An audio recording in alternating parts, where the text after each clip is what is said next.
It's windy out today. Okay, so this is Saturday, March 28th.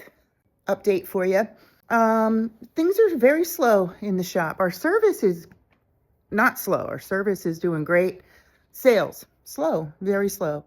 Now, through this coalition of bike shops that I've joined and formed, I guess, I'm learning from other bike shops what the cycles are like. And what I'm hearing is May is when hopefully it will perk up a bit.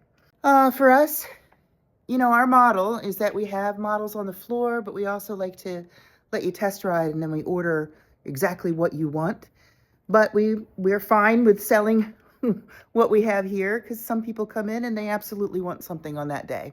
Let's see what else. I haven't been doing daily updates, and the reason for that is things seem to change every day. But also, what I'm learning about politics, and it's a lot, is there's a ton of work that goes on behind the scenes that we are not privy to.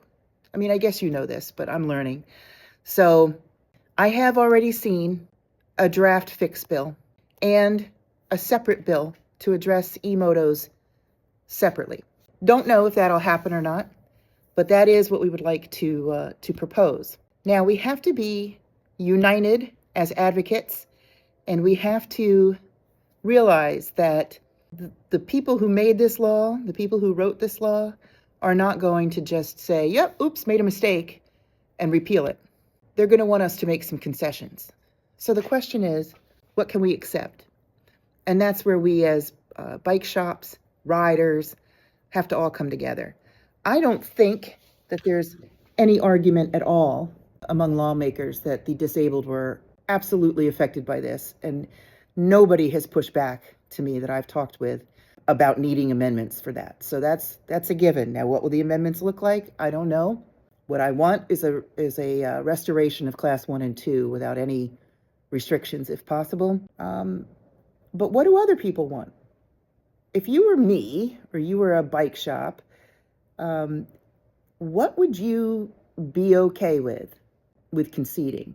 And you as a rider, what about if registration was required, but instead of going to the DMV, you did it at your local bike shop?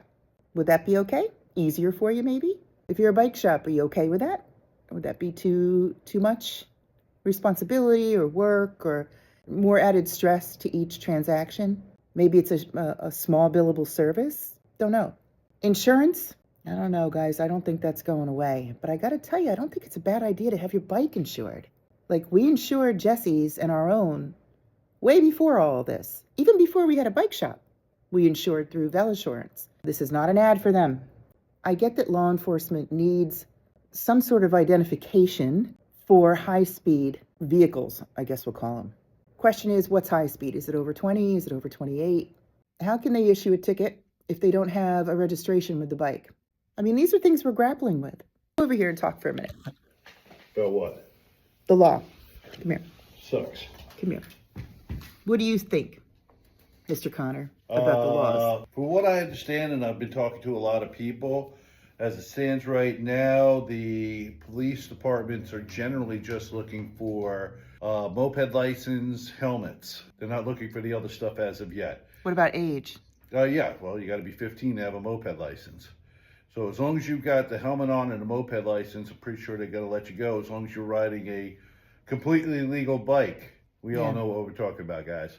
Anyway, we'll see what they do in July. That's all I know about it. Yeah, I talked to a police officer this past week, and from one town, they're, of course, watching for reckless behavior. They've always had the ability to do something about reckless behavior, but I tell you, they are waiting for the registration and for the freeze to pass and the compliance window, and they're ready. They're ready. Now, another town nearby is already pulling over for age and helmets, which I guess is what you're hearing too. Yeah, that's all I hear. I mean, I don't think the DMV really has a way to register them. No, not yet. And it's kind of hard to have a kid ride around with proof of insurance. I mean, half these kids can't even find their socks. That's the problem. I don't know about that. I mean, these kids have been riding around for a long time. It's just a couple bad eggs that's caused all these problems. Yeah, it really has. So How would you feel about being a dealership that registers bikes? You okay with that? Yeah, I'm fine with that. Yeah. As long as we have a direct link to the DMV where we can register, but I don't want to register just any bikes. Because if we start doing that, there's going to be people that show up with their bikes. Hey, can you register for this for me? No. How am I Oh, supposed that's a to good do point. that? There's a whole sworn affidavit process that, Is there? yeah, that we aren't privy to. So, how is service going this year? Oh, we're busy.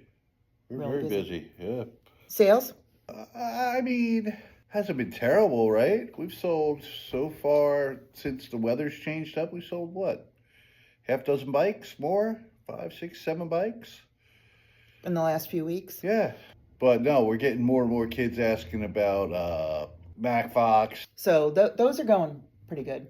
All right, I'm going to walk around and talk about bikes a little bit more, but thanks for the update.